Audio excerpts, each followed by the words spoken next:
आज हम मुकद्दस मत्ती की अंजील उसका 19वां बाब और उसकी आयात 13 और 14 पर ध्यानो ज्ञान करेंगे।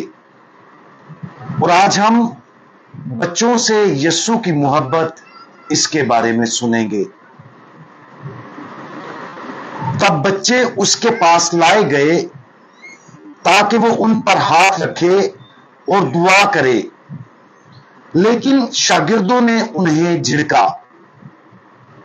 मगर यीशु ने उनसे कहा कि बच्चों को रहने दो और उन्हें मेरे पास आने से मना ना करो, क्योंकि आसमान की बादशाही ऐसों ही की है। छोटे बच्चों में अकली तौर पर मोहब्बत की आला तरीन शक्ल में समझने की सलाहियत नहीं होती। रवायती तौर पर 7 साल की उम्र के करीब बच्चे चीजों को जानना और समझना शुरू करते हैं। बेशक वो अभी तक इस तोहफे को पूरी तरह से नहीं समझते, इसके बावजूद बच्चे और यहां तक कि शीरखार भी हमारी और खुदा की मोहब्बत हासिल करने के काबिल हैं। जैसे जैसे बच्चे बड़े होते हैं वो मुशाहिदा, तजर्बा और खास तौर पर अपने वालिदैन की मदद के जरिए से सीखते हैं कि मोहब्बत का क्या मतलब है। इससे उनके ज़हनों को उम्र के बढ़ने के साथ मोहब्बत के लिए अपना आजादाना इंतखाब करने में मदद मिलती है। लेकिन अगर एक बच्चे को मोहब्बत में बढ़ने वाला नौजवान बनना है तो उसके लिए अच्छी मिसाल से ज्यादा उन्हें फजल की जरूरत है। बपतिस्मा का फजल उनकी जिंदगियों में इस फजल का बुनियादी जरिया है। बहुत से लोगों के लिए बपतिस्मा का सैक्रामेंट नए पैदा होने वाले बच्चे को खुदा के खानदान में शामिल करने और उसका इस्तकबाल करने की एक अच्छी तकरीब है, लेकिन दरहकीकत ये एक तकरीब से कहीं ज्यादा बढ़कर है। कैथोलिक की कैटेकिज्म बयान करती है कि बपतिस्मा एक अनमिंट निशान अता करता है जो बपतिस्मा, इस्तेकाम और पाखिदमत बशमूल फजल साक्रामेंटी किरदार या मोहर अता करते हैं, जिसके जरिए मसीह की कहानत में शरीक होते और अपनी मुख्तलिफ हैसियतों और मनसबों के मुताबिक कलीसिया के रुकन बन जाते हैं। मसीह और कलीसिया की हैयत जो रूह कुदुस के बायस बनती है, ये लाजवाल है।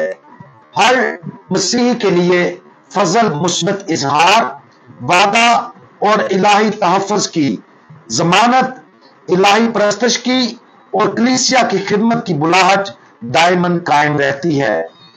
लिहाजा इन सैक्रामेंटों को कभी दोहराया नहीं जा सकता। दूसरे लफ्जों में बपतिस्मा किसी रूह को एक ऐसा तोहफा देता है जो कभी खत्म नहीं हो सकता, और यह तोहफा फजल का एक जारी रहने वाला जरिया बन जाता है। और जब एक शीरखार बच्चा बपतिस्मा लेता है तो ऐसा लगता है जैसे ऊपर बयान करदा अंजील मुकद्दस का ये हवाला उस शख्स में जिंदगी भर कायम रहता है।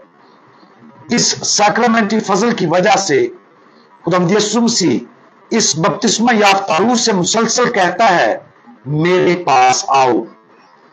बपतिस्मा के फजल के साथ हमें ना सिर्फ बच्चों बल्कि खुदा के हर बेटे और बेटी को खुदावंद यीशु मसीह की पैरवी और तकलीद करते हुए खुश आमदी और कबूल करना चाहिए।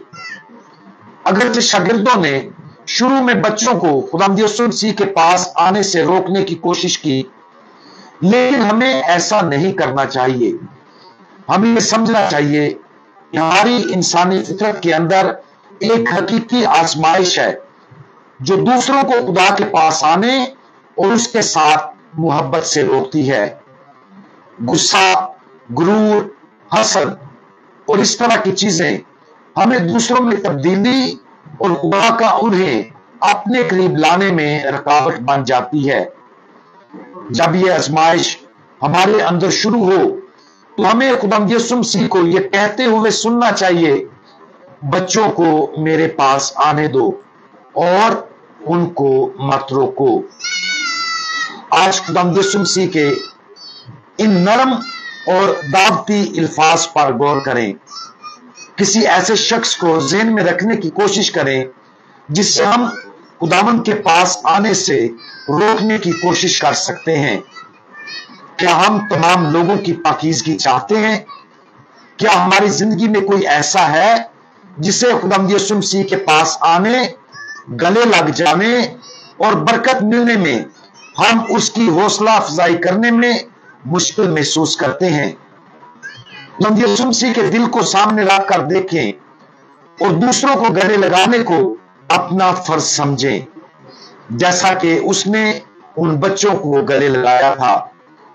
जितना ज्यादा हम मसीह की मोहब्बत का आला बनेंगे, उतना ही हम रोजाना दूसरों को अता की गई खुदा की बरकत से खुश होंगे। हमारे मेहरबान खुदावंद, आप तमाम लोगों को अपने फजल में शरीक होने का खैर मकदम करते हैं। आप हर बच्चे और खुदा की तमाम मखलूक को अपनी मोहब्बत में शरीक होने के लिए खुशामदीद कहते हैं। बराए करम हमारे लिए भी अपने इस खैर मकदम को बढ़ाएं और अपनी लामहदूद मोहब्बत के इस तोहफे को कबूल करने में हमारी मदद करें और दूसरों के लिए आपकी मोहब्बत का एक बेहतर जरिया बनने में हमारी मदद करें, ताकि जब दूसरे आपके पास आने की कोशिश करें तो हम उनकी राह में रुकावट ना बने। खुदावंद यीशु मसीह, हमारा भरोसा आप पर है। आमीन।